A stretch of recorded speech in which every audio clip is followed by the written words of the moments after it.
Live and streaming from CBS News, New York. This is CBS2 News This Morning. Right now, Donald Trump's running mate, J.D. Vance, accepts the vice presidential nomination. We're live in Milwaukee with his message, as tonight we'll be hearing from Trump himself. Plus, a developing story, a police shooting involving a man wielding a machete, what we're learning about the investigation. New Jersey Transit trying to stay on track in this extreme weather. What commuters need to know about the problems that are still ongoing. Good morning on this Thursday, July 18th. I'm Chris Ranke. And I'm Cindy Shu in for Mary Calvi. Welcome to CBS2 News This Morning. A lot of weather to talk about. Last night, bolts of lightning lit up the sky on Long Island. This was the scene in Bayville during last night's storm, which brought strong winds and rain along with pea-sized hail. Our First Alert weather team standing by. Tony Sadico is live on the west side. First, let's check in, though, with John Elliott. John, what a night. And what an improvement today. So thankfully, we've got much better news to share and show. Just want to, take you a real quick radar trip. We're fine in the city, but you can see, let's see, around Goshen down into right there over 80 as we work our way through parts of Warren County. This will migrate through the area. So Rockland, Westchester, Passaic, you're going to see some of these showers. So a little bit of a damp drive this morning, but then, oh yeah, sunglasses back, feeling good. Dare I say, the windows might even be down in the car because we are getting down.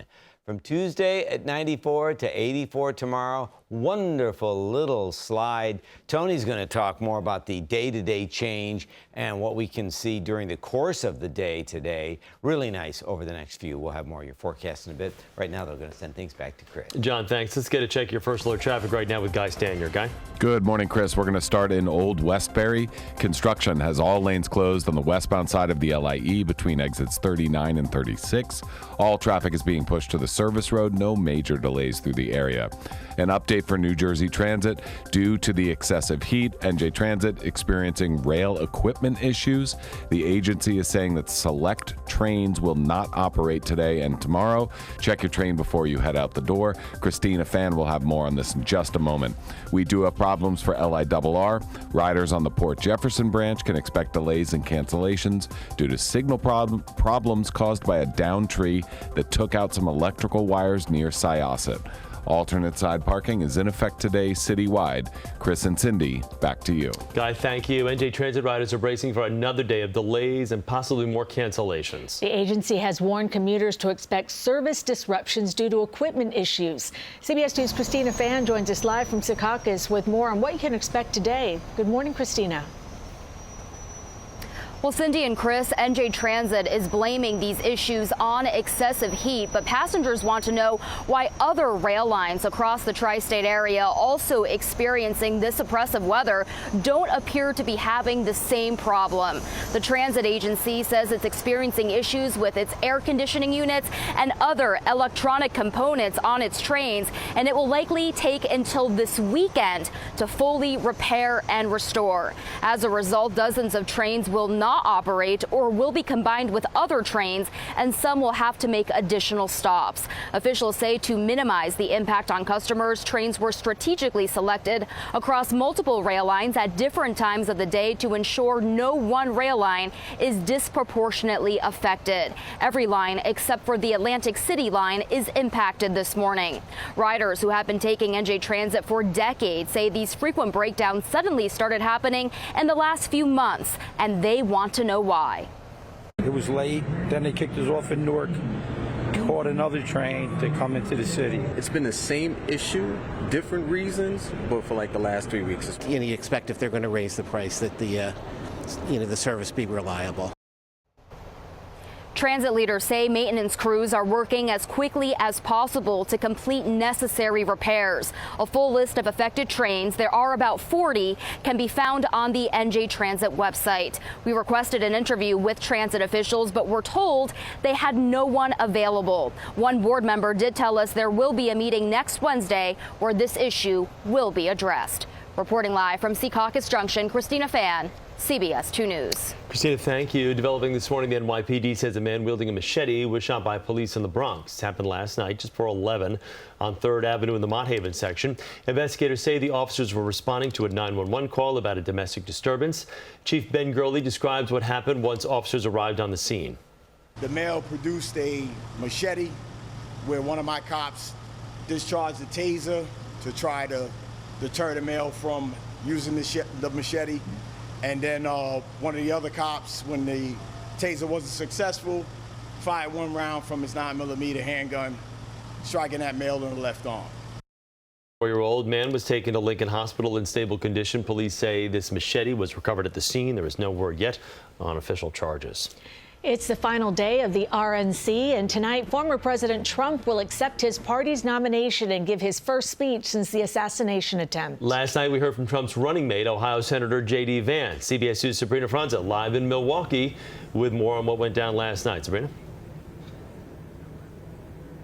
Chris, Cindy, until now, households were not familiar with the name J.D. Vance. Now the vice presidential pick is introducing himself to the American people and painting a picture of a Trump-Vance administration. I officially accept your nomination to be Vice President of the United States of America. In his first speech as the 2024 Republican vice presidential nominee, freshman Ohio Senator J.D. Vance played up his youth. Joe Biden has been a politician in Washington for longer than I've been alive. And his Midwestern roots. There is still so much talent and grit in the American heartland. But for these places to thrive, my friends, we need a leader who fights for the people who built this country. The 39-year-old Marine veteran and hillbilly elegy author was introduced by his wife, Usha. That J.D. and I could meet at all, let alone fall in love and marry, is a testament to this great country. Vance's debut is already receiving rave reviews from convention delegates. He laid out a great vision for, I think the future of the Republican Party. Vance capped off a day that focused on U.S. national security and foreign policy, with speeches from Gold Star families of the fallen and parents of an American taken hostage by Hamas. We need our beautiful son back.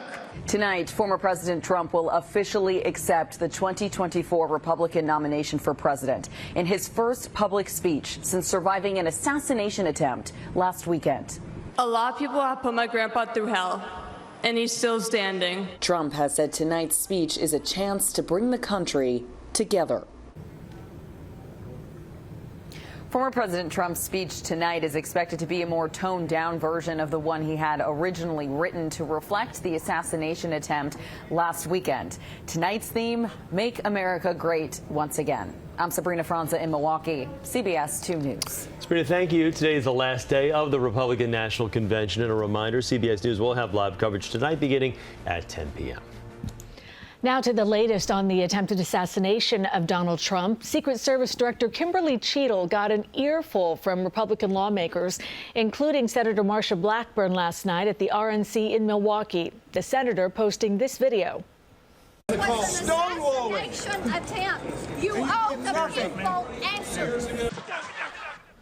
The House Oversight Committee has subpoenaed Cheadle to answer questions on Monday about last week's shooting at a Trump rally in Pennsylvania.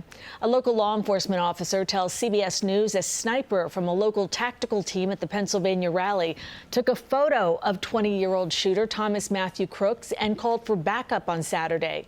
They say shortly after, Crooks opened fire. President Biden is back in Delaware this morning after testing positive for COVID. He was last seen arriving last night after the diagnosis forced him to bow out of an appearance before Latino voters in Las Vegas late yesterday afternoon. The White House says he will self-isolate at his Delaware home and will continue to carry out all of his duties fully during that time. The 81-year-old is reportedly experiencing mild symptoms. Congressman Adam Schiff has become the highest-profile Democrat to publicly call on President Biden to drop out of the race. Schiff, who is running for Senate in California, said, quote, "It's time for him to pass the torch." Nearly 20 Democratic members of Congress have now called on Biden to withdraw from the presidential race. During an exclusive interview with BET last night, Biden reiterated his plan to stay in the race. I think age brings a little bit of wisdom. And I think I've demonstrated that I know how to get things done for the country. But there's more to do, and I'm reluctant to walk away from that. Democrats are looking to hold a virtual vote to make President Biden their party's nominee during the first week of August. The DNC will meet today to discuss its plans. Senator Bob Menendez refuting reports that he plans to resign. He tells our Christine Sloan, quote, I can tell you that I have not resigned, nor have I spoken to any so-called allies. A jury on Tuesday found the New Jersey Democrat guilty of taking bribes, including cash, gold bars, and a luxury car from 3 New Jersey businessmen in exchange for political favors. Menendez did not testify at his trial, but said that he never violated his public oath. He is facing decades in prison when he's sentenced on October 29th. Also found guilty of being a foreign agent, which is pretty unprecedented. Coming up, a city councilwoman gets arrested outside a homeless shelter. What she's telling us about the wild scuffle. Plus, the crackdown on cannabis, how authorities in the northern suburbs are going after some rogue business owners. And now let's send it out to the west side, where our meteorologist Tony Sadiku is standing by. Tony, good morning. Good morning, Chris and Cindy. After a rough period of storms last night, things quieting down in our weather, and we make big progress today from lowering temperatures and decreasing humidity and setting up to be a much more comfortable finish to the week. We'll talk about it. Meteorologist John Elliott and track where we still have a couple of lingering showers out there on the radar this morning. Your first alert forecast coming up.